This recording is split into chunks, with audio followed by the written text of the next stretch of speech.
Welcome to my channel, Advanced Learner Studio. Today's podcast, English Listening Practice Podcast, topic name is Reading Strategies for English Fluency. Now, have you ever, found yourself just staring at a page of English, maybe a tough article, maybe even something simple, and you get that feeling, that sort of hesitation, maybe even a little bit of panic? Oh, absolutely. It's like the words are, ancient hieroglyphs or something. Mm-hmm.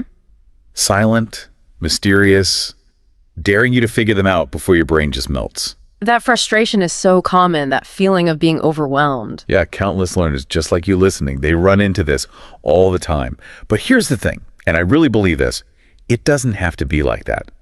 Reading in English, it isn't some kind of secret magic trick just for native speakers or, language geniuses. Not at all. No, it's a skill. It's like a muscle, right? Yeah. Something you can train, something you can build up. And anyone, absolutely anyone, can master it if they have the right approach, the right strategies, and we're going to help you turn that confusion into real confidence.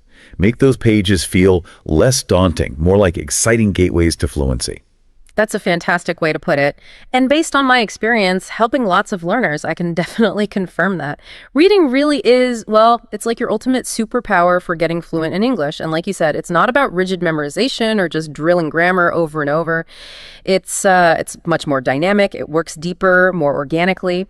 You see, when you read consistently, you naturally soak up the language's rhythm, its flow. Vocabulary starts to stick almost without you trying, it just integrates naturally.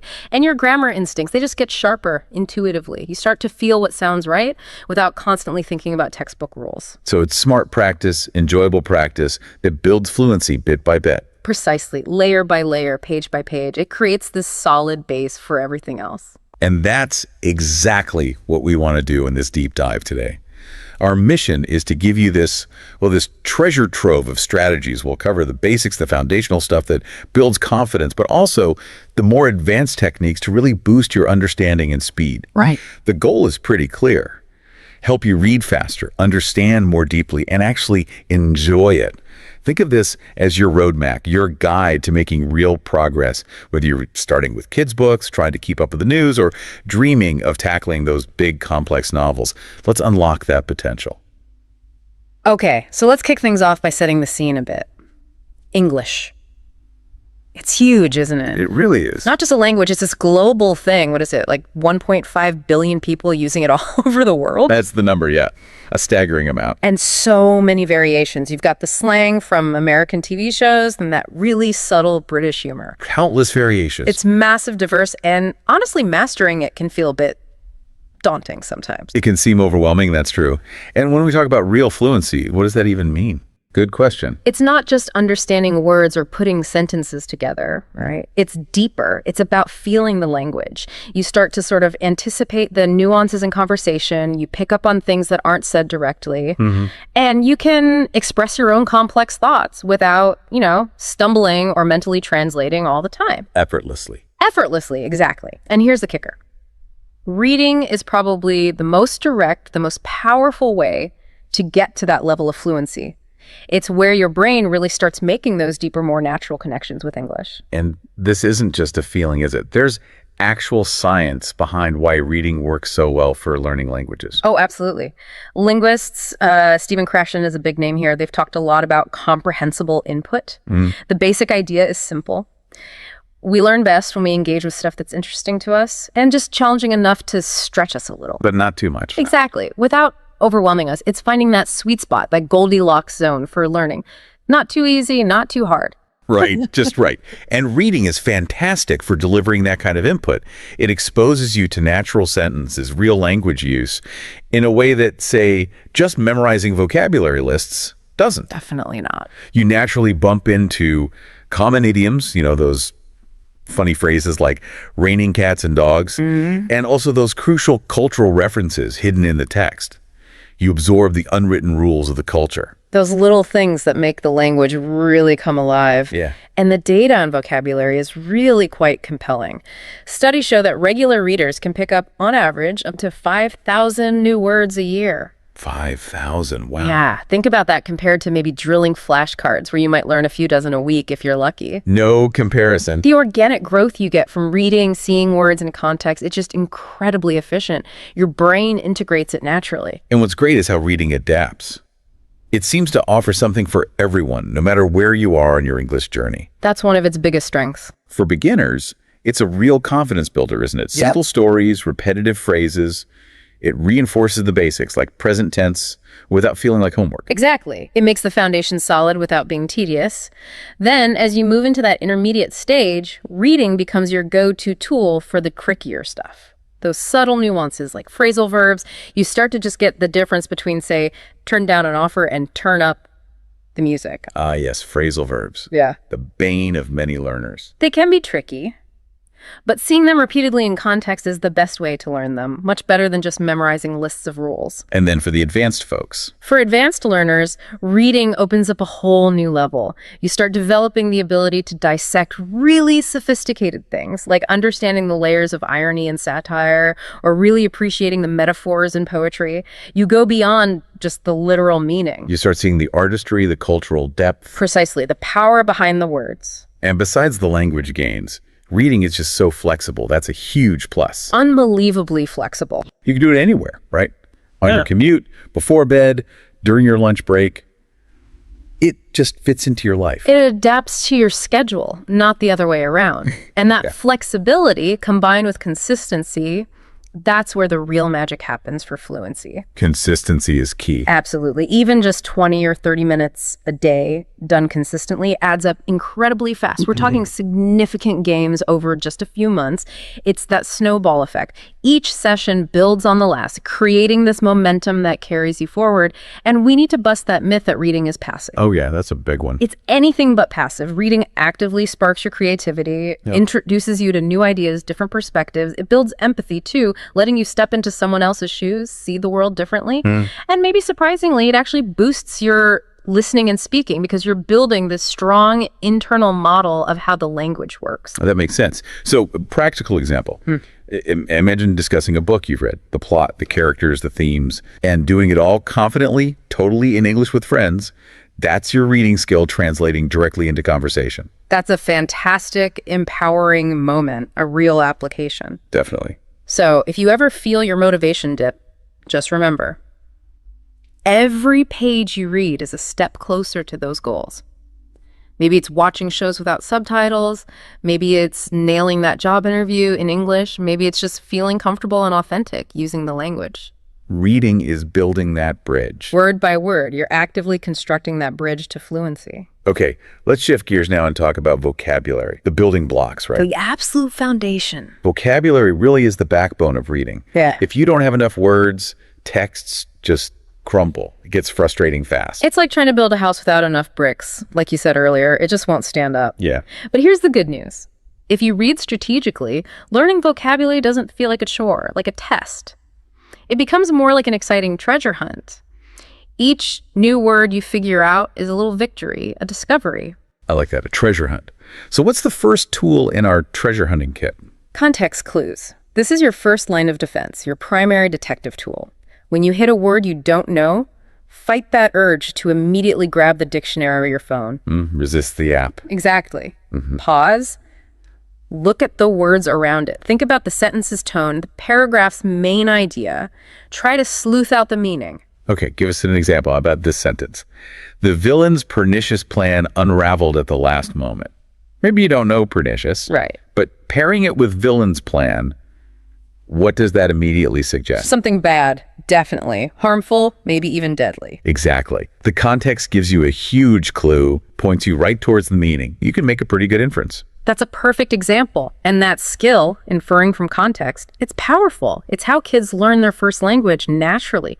And studies show that figuring out words this way boosts how well you remember them long term by like 50% or more. Wow, 50%, because you're actively working it out. You're making stronger mental connections, not just passively receiving a definition. Okay, the next big piece is choosing the right reading material. This brings us back to that Goldilocks zone idea. Not too hard, not too easy. Precisely. You want texts where you understand about 95 to 98% of the words. Too easy, you get bored, you don't learn. Too hard, you get frustrated, you give up. Find that sweet spot. And that's where graded readers come in, right? Yeah. They're brilliant for this. Excellent starting point for many learners. They're designed with controlled vocabulary, similar grammar. Series like Cambridge English Readers, Oxford Bookworms, they level the books by word count. Like stage 1 might only use 300 unique words. Exactly. So you could start with something like The Jungle Book at Yeah. stage 1. Short chapters, pictures, repeated phrases for animals, actions. It helps lock in that basic vocab. Solidifies the basics nicely. Now, for actually practicing vocabulary while reading, let's talk about the word hunt technique. Okay. The idea is simple. During each reading session, just flag maybe 5 to 10 new words that jump out at you or seem interesting. Not every single unknown word. That would be overwhelming. Right, just a manageable few. Quality over quantity. Okay, so you flagged your words. What next? Document them. Get a dedicated notebook. Use an app like Notion, whatever works for you. For each word, write down the word itself. The full sentence you found it in that context is vital. A simple synonym, and then the most important part. Let me guess, use it in your own sentence. You got it. Write your own original sentence using the word. This forces you to actively process it, make it your own. Okay, let's try one. Say you find eloquent. You're right. The speaker was eloquent, captivating the crowd. Good. Synonym, articulate. My sentence. My history teacher gave an eloquent summary of the main causes. Perfect. That personalization really helps it stick. And crucial reminder, review these words regularly. Once a week, maybe. That repetition builds those lasting connections. Makes sense. Now, how about bringing in some tech? Apps and things. Tech can definitely help. Spaced repetition systems, or SRS, are fantastic. Apps like Anki or Memrise. How they work? They use algorithms to show you flashcards right before you're about to forget them. It optimizes your review time, makes it super efficient. Nice. And you can make flashcards from your word hunt words. Pro tip, add audio clips to them. Ah, so you hear the pronunciation too, like for eloquent. Exactly. Reinforces both visual and auditory memory. For intermediate learners, I really recommend themed reading.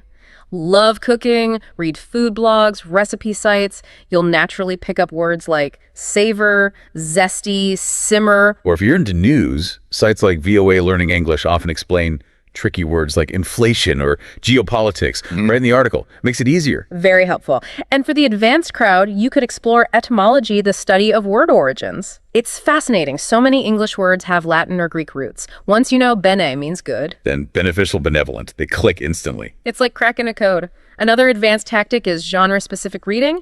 Love sci-fi. You'll absorb quantum, nebula, cyborg. Read romance. You'll be whimsical, enchanting, ardent. Builds niche vocabulary. Okay, here's a fun weekly challenge idea. The vocab voyage. Ooh, I like the sound of that. Pick a theme, say travel. Then find 3 different sources, a story, an article, a poem, all about travel. List maybe 15 related words you find across them. You could even add little drawings or pictures to make them stick. That sounds like a great, active way to learn. Now, as you're building all this vocabulary, don't forget the secret sauce for sounding natural. Idioms and collocations. You read my mind. Those phrases that don't always make literal sense, like break a leg for good luck. Yeah, you can't just translate those word for word. Not usually. You need to learn them as chunks. Keep an idiom diary, maybe, and really try to use them in your own speaking and writing. Makes your English sound much more authentic. And one more pro tip before we move on. Go for it. Read aloud every day. Yes, crucial connection. It bridges reading directly to speaking. It forces your mouth to make the sounds, helps you catch pronunciation issues, like that silent K in night. Strengthens the eye-voice connection. Definitely. So with all these strategies, vocabulary stops being this scary wall. It transforms into your ally, your tool. Texts start to open up, sentences flow. That's fluency starting to bloom. Exactly. A very rewarding feeling. Okay, moving on from vocabulary, let's talk comprehension, really understanding what you read. Which is more than just getting the basic idea, right? Oh, much more. True comprehension has layers. You need to get the facts, sure, but also the implications, the stuff that's hinted at, maybe even the author's feelings or biases. And that can be tricky for learners, especially with cultural stuff baked in. Definitely. Those cultural blind spots, like understanding Thanksgiving dinner isn't just about turkey. Right. It's family, history, tradition, A whole cultural package. Exactly. So our goal here is to help you move beyond just grabbing the gist and become more of a nuanced ninja, able to understand the deeper layers. I like that, nuance ninja. So where do we start? With a vital first step. Pre-reading reconnaissance. Before you even dive into the main text, survey the terrain, get the lay of the land. How do we do that? Scan the titles, any subheadings, look at pictures or graphs, glance at the intro or summary, maybe the first sentence of each paragraph. Get a quick overview. Precisely. And while you're doing that, ask yourself priming questions. Priming question. Questions to get your brain ready. Like, what do I think this will be about? What's the author likely arguing? How does this connect to what I already know? Okay, so if I'm about to read a news article on climate change, You definitely check the date, the source. Is it recent? Is it credible? That context is crucial for understanding topics like that. makes sense. Does this pre-reading stuff actually help? Immensely. Research shows that priming your brain like this can boost your understanding and recall by, get this, 35 to 40%. Wow, that's significant. Just from quick scan and a few questions. It makes your brain much more receptive to the information. Now, once you start reading actively, stay active. Become an annotator. Okay, so get out the highlighters. If it's print, yes. Or use the digital tools if you're reading on a screen. Underline topic sentences, circle confusing parts, or words to look up later. Star key insights that really hit you. Interact with the text. Exactly. Keep your mind engaged. Another fantastic technique is to pause after each paragraph or section. Yeah. Paraphrase it, put it in your own words. If you read a complicated bit about a new policy, just quickly say to yourself, okay, so this basically means they want to recycle more to cut waste. Ah, that checks your understanding right away. Instantly shows you if you got it or if there are gaps. For stories, a story map can be helpful. Jot down characters, setting, conflict, resolution. And for visual learners, Yeah. like me, draw little doodles. Reading a tense part in a thriller, sketch a quick stormy sea. Those visual links can really boost memory and understanding. Absolutely, whatever works for you. Next up, honing those inference skills. This is a real comprehension accelerator. Reading between the lines. Exactly. English often relies on implication. Authors hint at things rather than stating them outright. Your ability to pick up on these hints is critical. Like the classic example, she slammed the door and stormed out. Right. The text doesn't say she was angry. But the actions, slamming, storming, scream anger. That's inference in action, and you need to practice it. How? Look for inference worksheets online, maybe from sites like ESL Lounge. Or use short story platforms like Read Theory. They often have questions specifically about inference. Discuss it. Ask yourself, what emotions were really behind that action? What backstory might explain it? And maybe write down your thoughts. Journaling your interpretations and the clues you used is a fantastic way to build those analytical muscles. Okay, this is great. Is there a system we can use to pull all this together? There is a powerful one called the SQ3R Plus method. SQ3R plus SBR. It's just steps. Survey, scan first, question, turn headings into questions, read, actively annotating, recite, explain it in your own words like teaching someone, review, quiz yourself later, maybe 24 hours, and the plus is reflect, connect it to your own life. Survey, question, read, recite, review, reflect. Got it. And it works for all levels. Beginners can use it on fairy tales, intermediates on news articles, advanced learners on complex literature like 1984, analyzing themes like surveillance and connecting them to today's world. Very versatile. Now, specifically for nonfiction, KWL charts are super helpful. KWL, what you know, what you want to know, and what you learned. Okay. So if I'm reading about the Industrial Revolution... First, list what you already know. Yeah. Factories. Yeah. Steam engines. Then, what you want to know. The social impacts. Environmental effects. After reading, fill in what you learned. It structures the information, prevents overwhelm. Exactly. It gives you a framework. Finally, just a few quick ongoing boosters. Hit me. Read diversely. Myths for symbolism, recipes for instructions, mix it up. If you get stuck on a hard text, break it down. Just read one page, one paragraph at a time. Make it manageable. Good tip. And keep quizzing yourself. Cover the text, try to retell the main points, aim for maybe 85% accuracy before moving on. Test yourself constantly. With consistent practice using these techniques, you'll start internalizing the patterns. Comprehension becomes more intuitive, less effortful, And much more rewarding. profoundly rewarding. Okay, let's tackle something many learners worry about. Reading speed. Reading slowly can be a real drag, can it? It's a common hurdle, absolutely. But the great news is Speed is a skill you can learn, you can train. And faster reading isn't just about getting through it quicker, is it? Not at all. It actually frees up your mental energy. Instead of getting bogged down word by word, your mind can focus more on enjoying the text, understanding the meaning. It boosts fluency overall. So what's a realistic speed goal? A good target for learners is around 200 to 300 words per minute, WPM, with good comprehension. Native speakers are often faster, maybe 250, 400 WPM, but 200, 300 is a fantastic, achievable goal. Okay, 200, 300 WPM with good understanding. How do we get there? The core technique is chunking. You need to train your eyes to take in groups of words at once, not just single words. Your eyes actually jump across the page in little bursts called saccades. Chunking means making fewer jumps by grabbing more words with each fixation. So instead of reading the quick brown fox, cuck, you see the quick brown fox as one unit. Exactly. Reduces eye movements, speeds things up. A great way to practice is using a pacer. Like your finger under the line? Your finger, a pen, anything to guide your eyes smoothly forward. This really helps cut down on regressions, that habit of jumping back to reread stuff. It can reduce regressions by 25–30%. Wow. Are there apps for this too? Oh, yeah. Apps like Accelerator or 7-Speed Reading flash chunks of text at increasing speeds. They basically train your eyes to process faster. Another big speed bump is subvocalization. That little voice inside your head reading along. That's the one. It's helpful at first, but it limits your reading speed to your speaking speed, usually around 150 WPM. To go faster, you need to quiet that inner voice. How? Muzzle it. Not quite. Try distracting yourself. Silently count 1, 2, 3, 1, 2, 3 in your head as you read, or listen to instrumental music. Oh? The goal is for the words to register visually, directly, without needing that auditory step in your brain. For learners whose first language isn't phonetic, mastering high-frequency sight words really helps too. Like the Dilcher fry lists. Exactly. Recognizing common words instantly cuts down the need to sound them out. Another key skill is selective focus, knowing when to skim and when to scan. Skimming for the gist, scanning for specifics. You got it.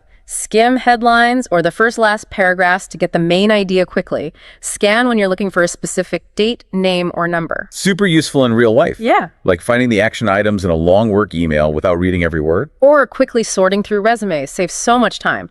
For those really wanting to push their speed, there are advanced techniques. Like what? Things like expanding your peripheral vision using Z pattern, reading zigzagging your eyes down the page, or metaguiding, imagining a spotlight sweeping across the text. Sounds intense. They take practice.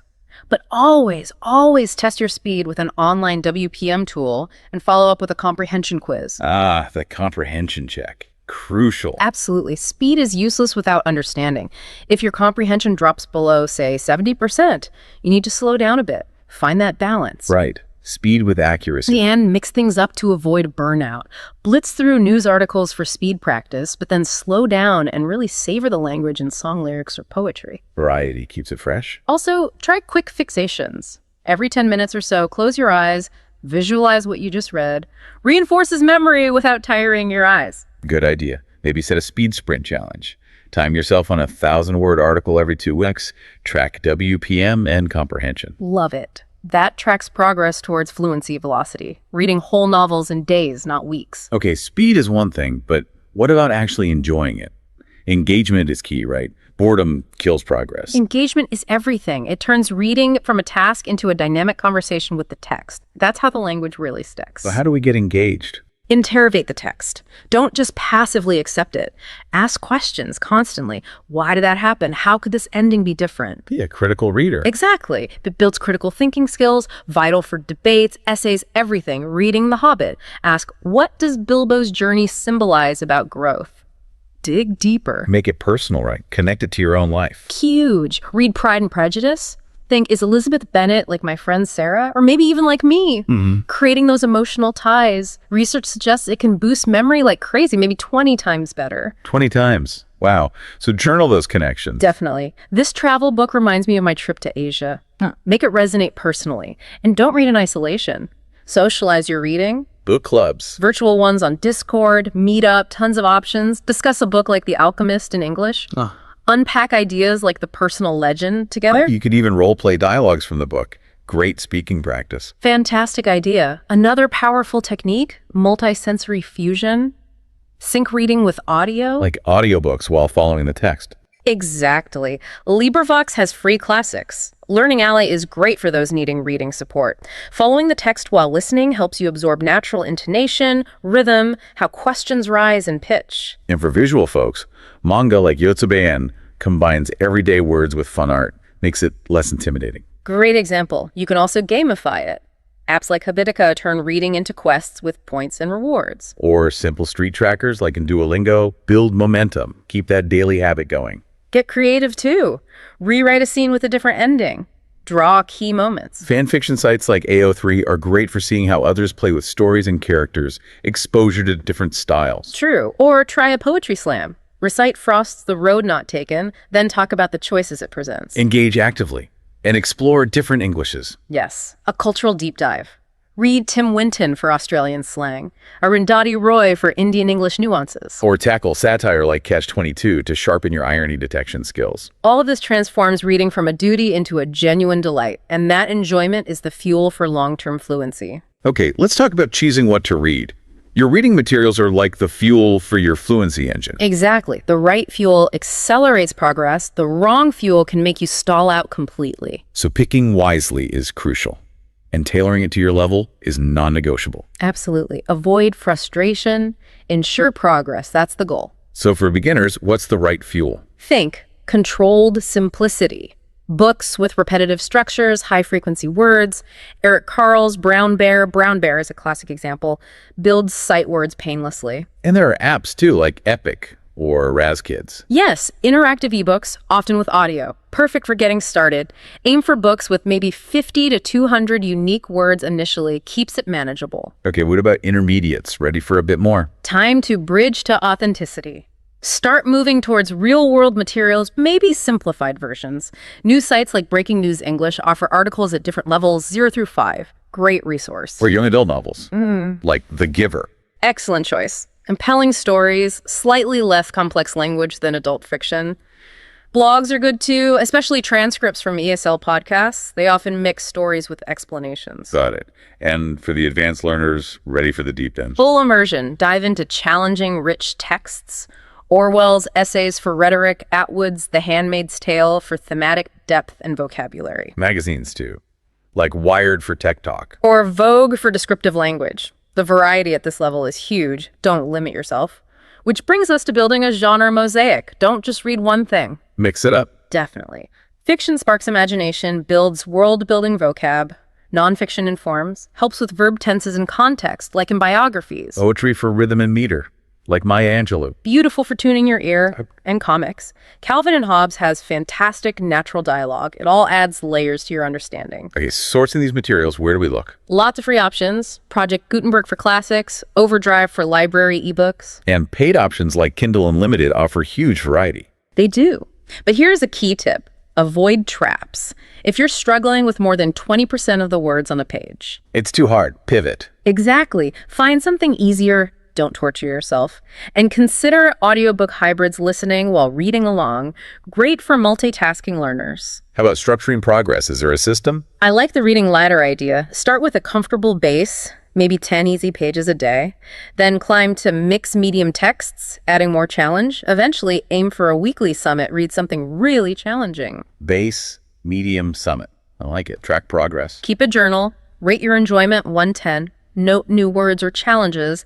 Adjust your ladder every few months based on how you're doing and what you're enjoying. Adaptability is key. What if someone has very little time? Micro reads. Headlines on Flipboard, short social media posts in English. Every bit counts. And e-readers can help too, right? With built-in translation? Yes. Tools like a Google Translate widget can help with tricky words without totally breaking your flow.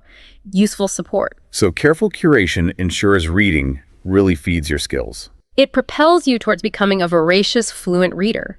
Intentional choices matter, but reading in isolation only gets you so far. To really unlock its power, you need to integrate it. Weave it into the tapestry of other skills, listening, speaking, writing. Exactly. Integration amplifies the effects, creating holistic fluency. Okay, how do we connect reading to speaking? Try the echo technique.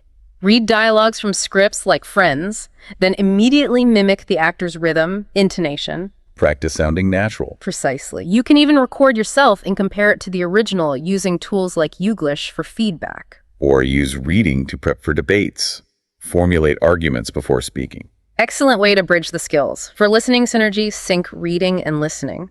Read a TED Talk transcript silently first, absorb the structure, then listen to the talk.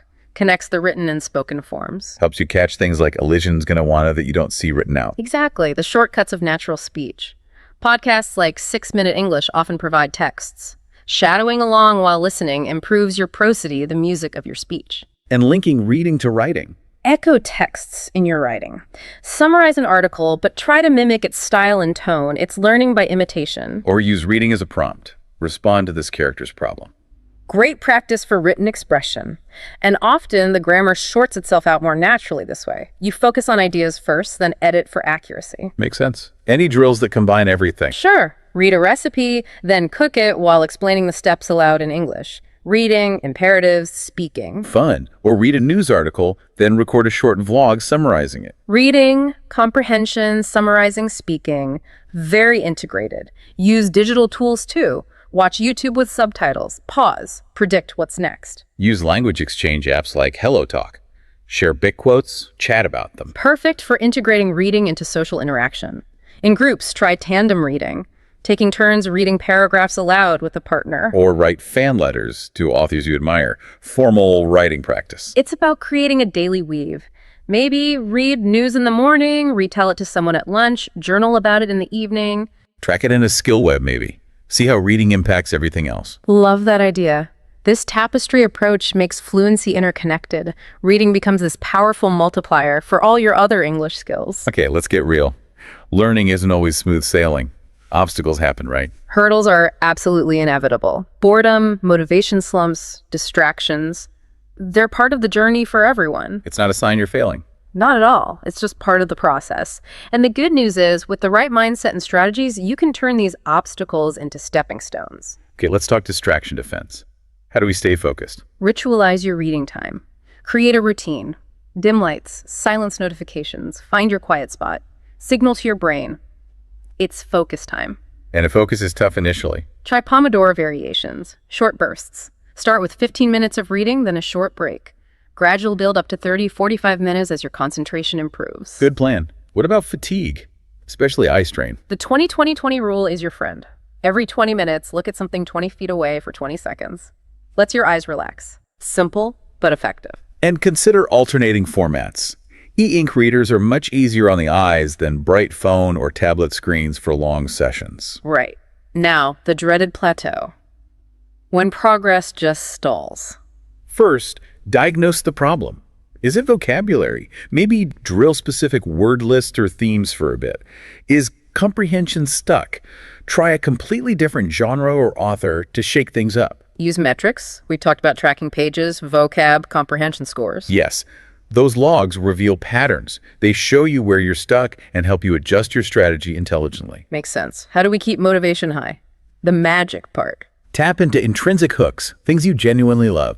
Passionate about K-pop. Read biographies of idols. Makes reading a pleasure, not a chore. Connect it to your interests. Also, use extrinsic motivators, buddy systems, accountability partners sharing goals. Support makes a difference. And visualize success. Imagine yourself fluent, using English confidently. See that goal clearly. Now, cultural gaps, they can be tricky. Yeah, idioms or references you just don't get. Prepare for them. Use glossaries like Urban Dictionary for current slang, and read diverse authors.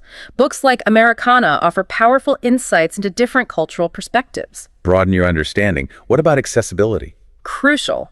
Chunk texts can help learners with ADHD. Audiobooks with large fonts are great for dyslexia. Apps like Natural Reader convert text to speech, supporting different learning styles. Lots of options to make reading accessible. And lean on community. Online forums, like on italki, accountability partners, these are lifelines when you feel stuck. Celebrate your wins too, right? Absolutely. Get that milestone mug after 50 books, acknowledge your progress, and cultivate a positive mindset. Errors aren't failures, they're data. This confusion tells me I need to work on inferences. Practice self-compassion. Learning takes time. Resilience is key. Obstacles become fuel. They sustain that fluency fire. Okay, final stretch. For those ready to really polish their skills, let's talk advanced techniques. Moving beyond fluency to real finesse. Near native level. Exactly. Professional moves. First, critical analysis. Go beyond what is said to how and why. Deconstruct rhetoric. Identify ethos, pathos, logos, and speeches, like MLK's I Have a Dream. And question bias constantly. Right. Whose voice is missing? What's the author's potential agenda? Become a discerning reader. Then there's intertextuality, spotting connections between texts. Like how Brave New World echoes Shakespeare. Precisely. Practice this by reading paired texts. Compare a Jane Austen novel to its film adaptation, maybe. Right. Analyze the differences. Develop different reading speeds for different tasks. Right. Skim abstracts for research, but do a super close reading, line by line, for poetry. Adapt your speed and focus. Use multilingual lenses, too. Compare English to your native language. Yes. Why does run have so many meanings in English? How does sentence structure differ? Academic journals like Language Learning explore this stuff. Keep exploring tech augmentation. AI summaries, verified carefully. VR stories for immersion. And build a legacy. Curate your own best of reading list with your annotations and reflections. A personal record of your journey. These aren't just tools anymore. It elevates reading to an art form. Solidifies that deep, profound fluency. #outro. Well, there you have it. A whole arsenal of strategies to power up your English fluency through reading. We've covered a lot, from building vocabulary and comprehension to boosting speed, staying engaged, choosing materials, even advanced techniques. We really hope we've given you a solid blueprint, a way to see how reading can become your most powerful tool for fluency. But remember, knowing the strategies is one thing. Applying them consistently is everything. Consistency really is your compass here. Small daily dives into reading, they add up to ocean-deep results over time. Seriously. So our challenge to you listening right now, pick just one thing to start with today. Just one. Maybe find that graded reader in your Goldilocks zone. Yeah. Maybe try the word hunt next time you read. Just start somewhere and watch how those doors start to open to better conversations, more confident writing, easier travel. It all connects. It really does. So the final thought for you to ponder. What's your starting point going to be? A cozy novel, a sharp news article. Whatever it is, just dive in. Dive in, reflect on what you're learning, adapt these ideas, make them work for you. The amazing world of English is out there waiting for you, fluent, vibrant, and totally yours for the taking. Happy reading. The adventure is really just beginning. And if you found this deep dive helpful, please do us a favor. Like this video, share it with fellow learners. Your support genuinely helps us create more content like this for you. Have you ever had that feeling you're looking at a page of English, maybe some dense article or, I don't know, a work email even, and your brain just freezes? That feeling of being completely overloaded. Oh, absolutely. Information overload, that sort of panic moment, it's incredibly common. Happens to almost everyone. Right, like the words just start swimming. Exactly. But here's the thing, the really crucial insight we want you to walk away with today. Reading well in English isn't some secret talent you're born with. It's a skill. It's totally trainable, measurable. Think of it like a muscle, really. You just need the right exercises, the right techniques to build it up. Okay, I like that framing. So our mission today then is to give you that strategic blueprint. We want to help you shift from feeling overwhelmed to feeling confident. Yeah, turning confusion into confidence. So you can look at any page, no matter how complex, and see it as, well, an opportunity, a gateway to getting truly fluent. Because reading is just fundamental, isn't it? It really is. You could almost call it the ultimate superpower for learning a language. When you read consistently, you're just naturally absorbing the rhythm of English, the sentence structures, the flow. Your brain starts to just know what sounds right, grammatically speaking. Even if you couldn't explain the rule, it becomes intuitive. And there's some pretty compelling data on this, right? I remember reading something about vocabulary acquisition. Oh, yeah. It's huge. Forget just drilling flashcards out of context. Studies show that people who read regularly, who really engage with the text, they can organically pick up, on average, something like 5,000 new words a year. Wow, 5,000. That's massive compared to just rote memorization. It really is. Seeing words used in actual sentences in context, it's just exponentially more powerful, way more efficient. Okay, so let's dive into the how. Where do we start? Building the foundation, I guess. Exactly. We need to make sure you're reading stuff that actually helps you learn, not just frustrates you. And this brings us to the science of input, specifically Stephen Krashen's big idea. Comprehensible input. Ah, yes, Krashen. I remember him. The I+1 idea. Precisely. Krashen basically said, we learn best when the input is just slightly beyond our current level. Not too easy, not too hard. He called it the Goldilocks zone. Right. Not too hot, not too cold. just right. Exactly. Interesting enough to keep you engaged, challenging enough to make you stretch a bit, but not so difficult that you just, shut down. So how do we find that zone practically? Is there a number? There is a pretty good rule of thumb. Aim for texts where you understand about 95% to 98% of the words already. 95 to 98%. Okay. That small gap, that 2 to 5% of unknown words, that's where the learning happens. It's manageable, it's effective. Too much harder, you get lost. Too much easier, you plateau. Okay, but hang on. Let me push back slightly there. If I'm understanding 98%, doesn't that mean I'm only picking up like 2 new words per 100? Sounds kind of slow if I really want to accelerate. Is that really maximizing growth? That's a sharp question, and it hits on a key balance. See, the 95 to 98% rule is about sustainable learning. If you try pushing into, say, 90% comprehension or even lower, your brain spends so much energy just trying to figure out all the unknown words that it can't actually process the overall meaning, the structure, the flow. It just becomes frustrating noise. You don't actually learn effectively. I see. So it's not just about word count. It's about actually absorbing the language in context without getting overwhelmed. Exactly right. Sustainable growth fueled by context, not just frantic dictionary lookups. And there's a really simple way to test this besides just using graded readers, which are excellent starting points, by the way. Graded readers, right. Like the Cambridge or Oxford series. They control the vocabulary pretty strictly. Yeah, they're great for building that base. But for regular books or articles, try the 5-finger rule. The 5-finger rule. Okay, tell me more. Super simple. Open the book or article to any random page. Start reading. For every word on that page you don't know and can't figure out from the context around it, put 1 finger down. Okay. If you get to 5 fingers down before you finish the page, the book is probably too hard for you right now. 5 fingers. Too hard. Got it. Put it aside, maybe try it again in 3 months, and find something a little easier for now. It's a quick, practical check. That's brilliant. Really actionable for listeners. Mm-hmm. Okay, so we found our Goldilocks material. Now let's talk vocabulary. It's the backbone, right? Without words, everything falls apart. Totally. And we need to shift how we think about learning vocab. Stop seeing it as a chore. Think of it more like a strategic treasure hunt. A treasure hunt. I like that. So what's the first tool on this hunt? Your absolute first line of defense has got to be context clues. Resist that urge, that reflex to immediately grab your dictionary or phone when you hit a word you don't know. Pause first. Yes, pause. Look at the words around it. What's the sentence about? What's the paragraph's tone? Who's speaking? Try to make an educated guess. Become a word detective. Like that example you used before. The villain's pernicious plan unraveled. Exactly. Even if pernicious is totally new, you see villain, you see plan, you see unraveled.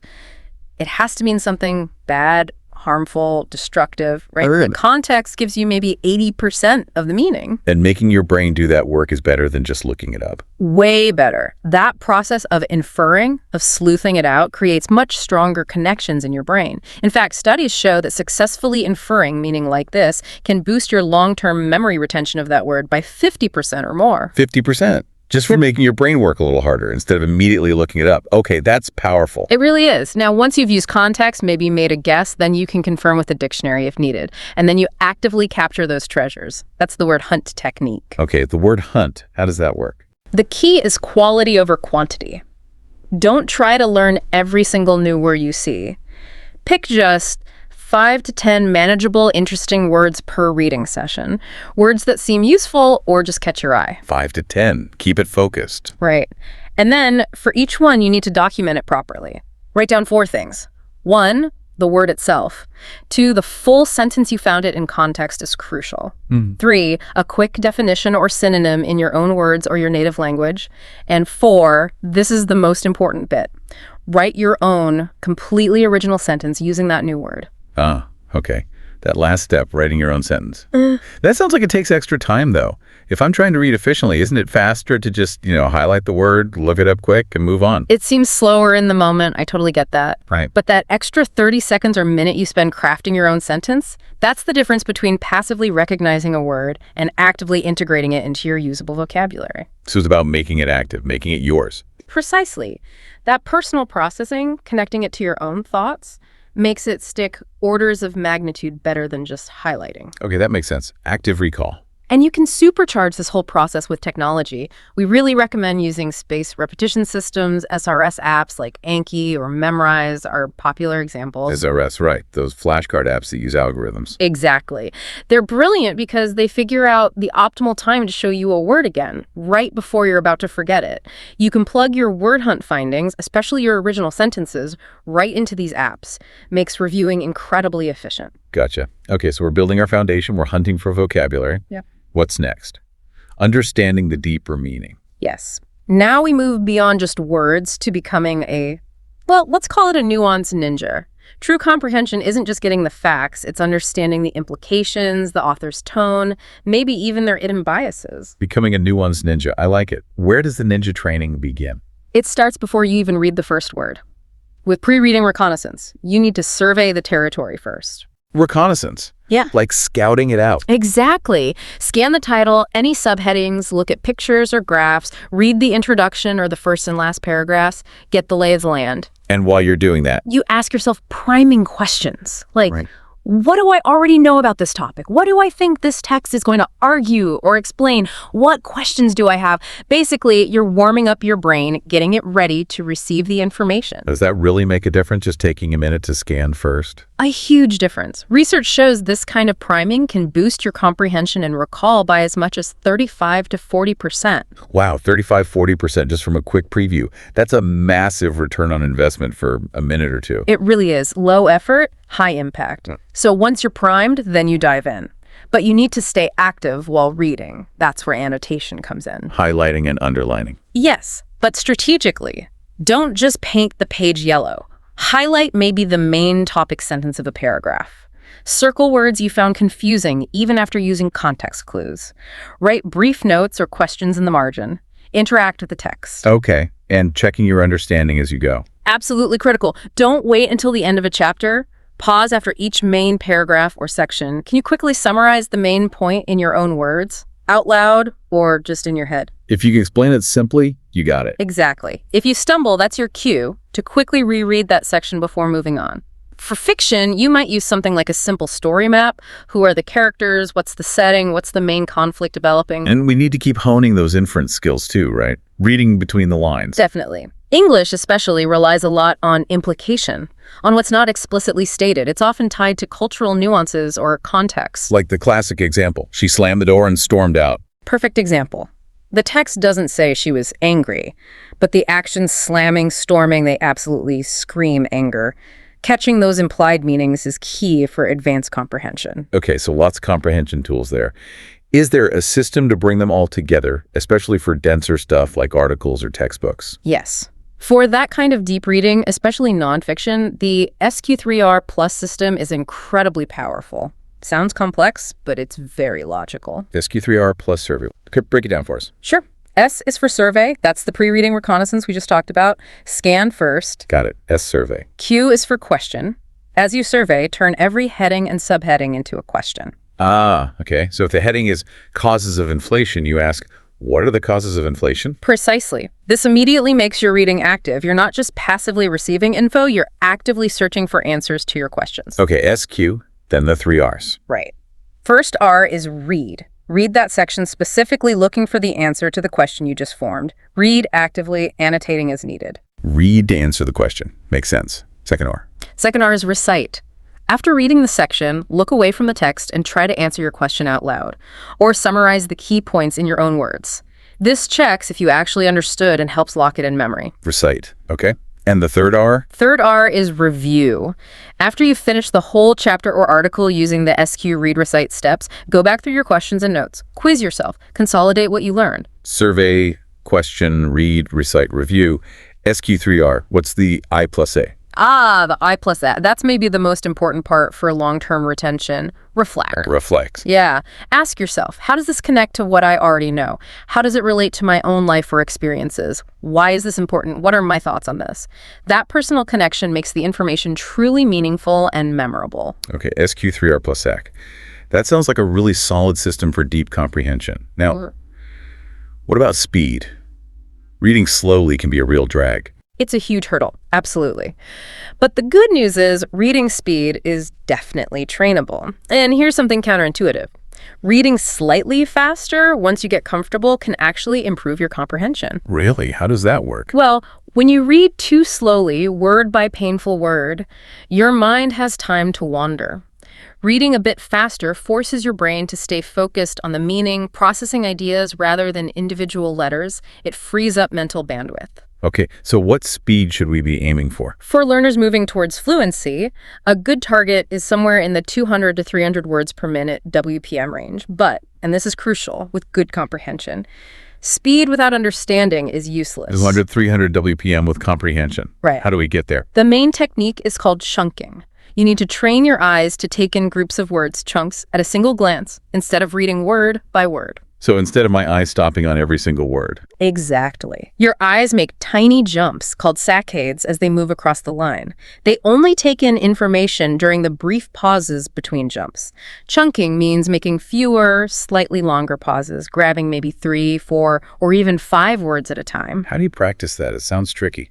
One way is to literally practice seeing groups of words. You could even take a page and draw faint vertical lines to divide the text into 3 or 4 word columns and force your eyes to jump between those columns. But an easier starting point is using a pacer. Like using your finger or a pen under the line. Exactly. Just guide your eyes smoothly along the line with your finger or a pen. It helps keep your eyes moving forward steadily and drastically cuts down on regressions. That's when your eyes jump back to reread stuff you've already read. Oh, I do that all the time. Regression. Most people do. Using a pacer can reduce those regressions by 25-30% almost immediately. It keeps the momentum going. Okay, chunking and using a pacer. What else slows us down? I know one big one for me is that little voice in my head reading along. Subvocalization. Yes, the inner monologue. That's a major speed bump because you can only say the words in your head as fast as you can speak, which usually tops out around 150 WPM, maybe 180 WPM max. Yeah, and I remember when I first tried to speed up and not hear that voice, it felt weird. Like I wasn't really reading properly or I was missing things. Yeah. Did you find that's common, that psychological barrier? Totally common.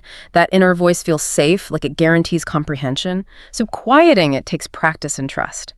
The trick is to give that speaking part of your brain something else minor to do. Like what? Try silently counting 1, 2, 3, 1, 2, 3 in your head as you read. Or chew gum. Or listen to instrumental music, something with a beat but no words. It occupies the auditory channel just enough to help quiet the subvocalization without distracting you from the visual input. Interesting. Okay, so distract the inner voice. Got it. Now, all these techniques are great, but reading can still feel a bit passive, isolated. How do we connect it to other skills, like speaking and listening? Great question. It absolutely must be integrated. Reading shouldn't live in a silo.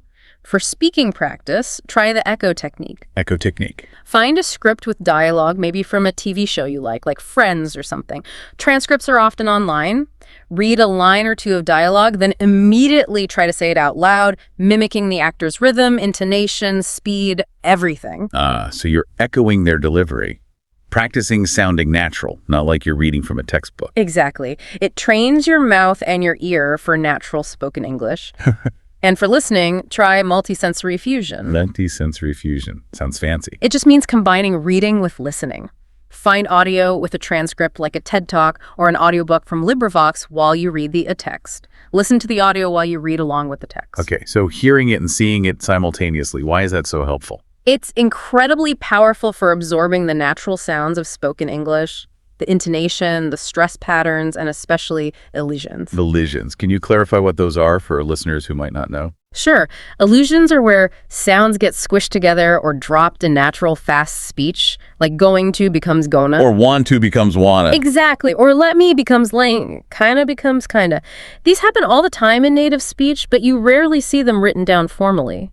Multisensory fusion helps your brain connect the written form to the often very different sounding spoken reality. That makes a lot of sense, training the ear and eye together. Okay. Okay, one last thing on making reading stick.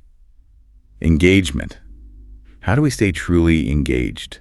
The ultimate engagement booster. Interrogate the text. Constantly ask questions as you read, not just what happened, but why did that happen? What does the author really mean here? And the most powerful question. Yeah. How does this connect to me, to my life, my experiences, my opinions? That personal connection is the magic ingredient. Why is making it personal so important? because it transforms passive information intake into active meaning making. It fundamentally changes how your brain processes and stores the information.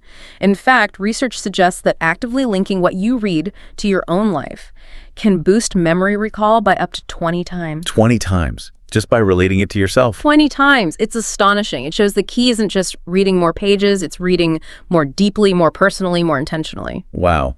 Okay, that really reframes the goal. It's not about brute force. It's about smart, engaged reading. So we've covered a lot today. Finding your Goldilocks zone, the vocabulary treasure hunt, becoming a nuanced ninja with SQ3R plus passes, hitting fluency velocity with chunking and pacers, the whole toolkit. It really is. And like any toolkit, knowing what the tools are is just the first step. The real key is using them consistently. Consistency is the compass, right? Small efforts every day add up massively over time. Little dives lead to deep results. Beautifully put. And remember, when you hit those inevitable bumps, you get bored, your eyes get tired, you feel like you've plateaued. That's not failure. Those are just signals, stepping stones. They mean it's time to maybe adjust your technique slightly, or take a short break, or try a different kind of text. Yeah, and for that fatigue or focus issue, especially on longer reading sessions, that simple 20-20-20 rule is great, isn't it? Absolutely. Every 20 minutes, just look up from your screen or book, focus on something about 20 feet away for a full 20 seconds. It gives your eye muscles a break, and it helps reset your focus. Simple, but effective. Okay, so time for the challenge, then. Let's do it. Our challenge to you, the listener, is this. Pick just one strategy we talked about today. Just one. And commit to trying it out starting today or tomorrow. Just one. Don't get overwhelmed trying to do everything at once. Exactly. Maybe it's trying the 5-finger rule on the book you're currently reading. Maybe it's committing to the word hunt technique for the next article you tackle. Maybe it's just using a finger as a pacer. Start small. Build momentum. Dive in. See what works. Make these techniques your own. Reflect on what you're learning. It really is an adventure. It truly is. So here's a final thought to leave you with. What's your starting point going to be? Are you going to curl up with a novel? Tackle a challenging news analysis? Maybe use the echo technique with your favorite show's transcript? Choose your path, pick your first strategy, and just begin. See how that confidence starts to build. Happy reading, everyone.